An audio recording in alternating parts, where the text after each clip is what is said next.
What does it mean? Assuming a minimal mutual willingness to be in contact and to receive communications. Okay, we're having a conversation. I'm deciding I'm going to listen to you, right? That's different than how people generally communicate, because usually when they communicate, they're doing something like, okay, we're going to have a conversation and I'm going to tell you why I'm right and I'll win if you agree. Or maybe you're having a conversation where, I don't know what you're trying to do. Maybe you're trying to impress the person you're talking to. So you're not listening to them at all. You're just thinking about what you're going to say next. Okay, so that's not this. This is, you might have something to tell me. And so I'm going to listen on the off chance that you'll tell me something that would really be useful for me to know. And so you could think about it as an extension of the Piagetian, Piaget talked about the fundamentally important element of knowledge being to describe how knowledge is sought, the process by which knowledge is generated. Well, if you agree with me and I find that out, I know nothing more than I knew before. I just know what I knew before. And maybe I'm happy about that because, it didn't get challenged. But I'm no smarter than I was before. But maybe you're different than me, and so while I'm listening to you, you'll tell me something I don't like. Maybe it's something I find contemptible or difficult, whatever. Maybe you'll tell me something I don't know, and then I won't be quite as stupid. And then maybe I won't run painfully into quite as many things. And that's a really useful thing to know, especially if you live with someone and you're trying to make long-term peace with them, is they're not the same as you.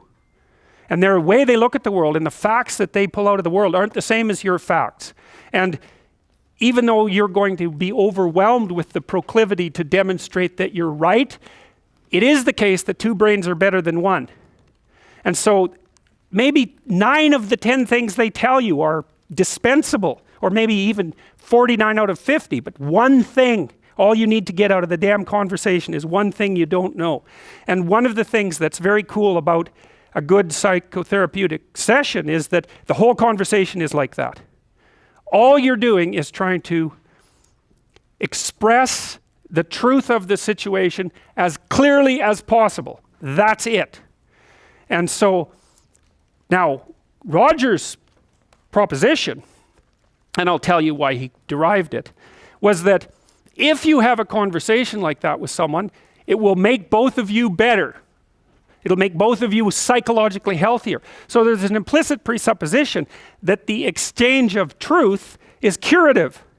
Well, that's a very cool idea. I mean, it's a very deep idea.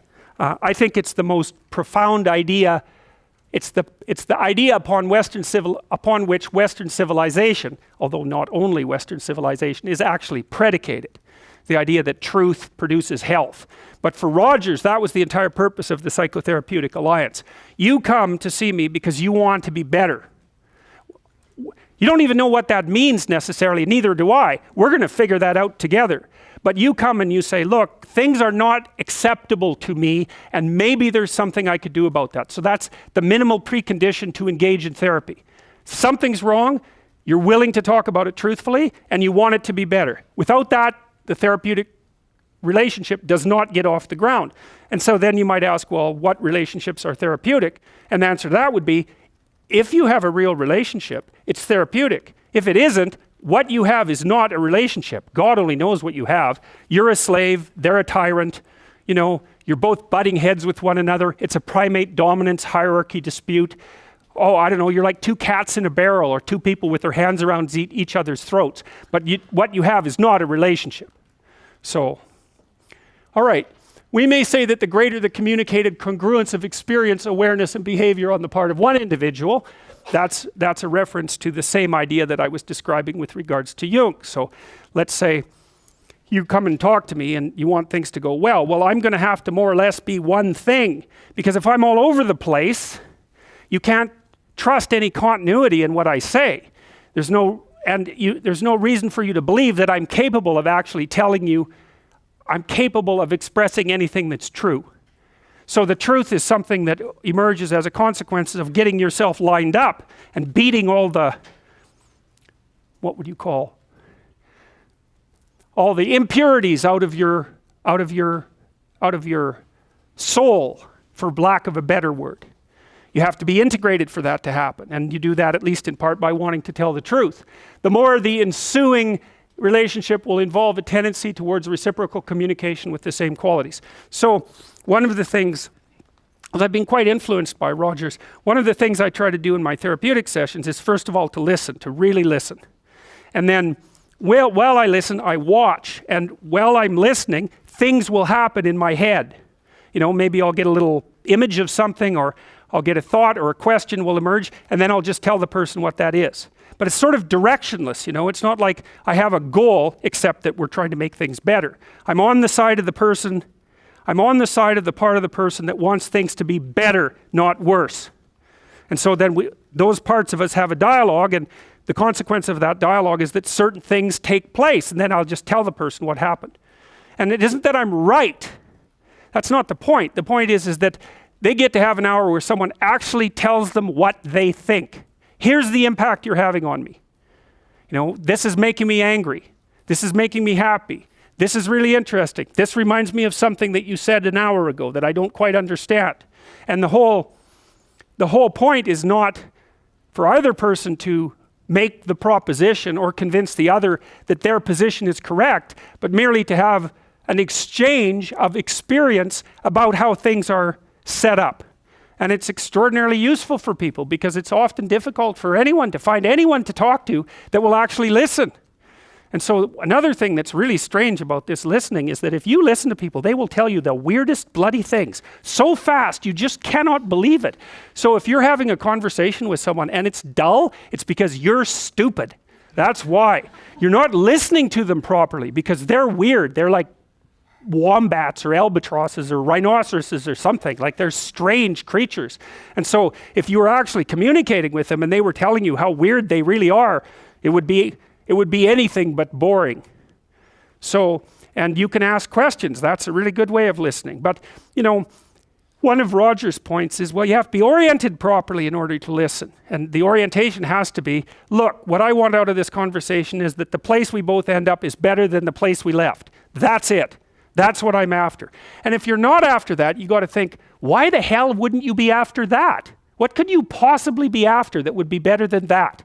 You walk away smarter and more well-equipped for the world than you were before you had the conversation, and so does the other person. Well, maybe if you're bitter and resentful and angry and anxious and, you know, generally annoyed at the world, then that isn't what you want. You want the other person to walk away worse, and you too, because you're full of revenge. But, you know, you'll get what you want if you do that. So we know from our research that such empathic understanding, it's already defined that. I want to hear you. I want to hear what you have to say so we can clarify it and move forward. I want to have your best interests in mind, and mine as well, but, you know, both at the same time. And your families too, if we can manage that. We're after making things better.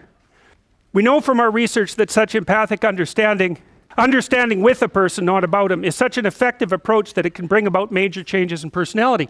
Some of you may be feeling that you listen well to people and that you have never seen such results. The chances are very great that you have not been listening in the manner that I've described. Fortunately, I can suggest a little experiment that you can do to test the quality of your understanding. The next time you get into an argument with your wife or your friend or a small group of friends, stop the discussion for a moment and for an experiment, institute this rule. Each person can speak up for himself only after he has first restated the ideas and feelings of the previous speaker accurately. What accurately means is they have to agree with your restatement.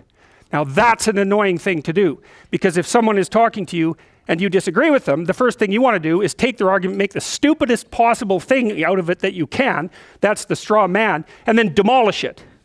It's like, so then you can walk away feeling good about it, and, you know, you primate dominated them really nicely. So, but that isn't what you do. You say, okay, well, I'm going to take what you told me, and maybe I'm even going to make your argument stronger than the one you made. That's useful if you're dealing with someone that you have to live with, because maybe they can't bloody well express themselves very well, but they have something to say. So you make their argument strong. All right, then you see what this would mean. It would mean that before presenting your own point of view, it would be necessary for you to really achieve the other speaker's frame of reference, to understand his thoughts and feelings so well that you could summarize them for him. Sounds simple, doesn't it? But if you will try it, you'll find that it's the most difficult thing that you've ever done. Okay, good. We'll leave it at that, and then we'll see you on Tuesday.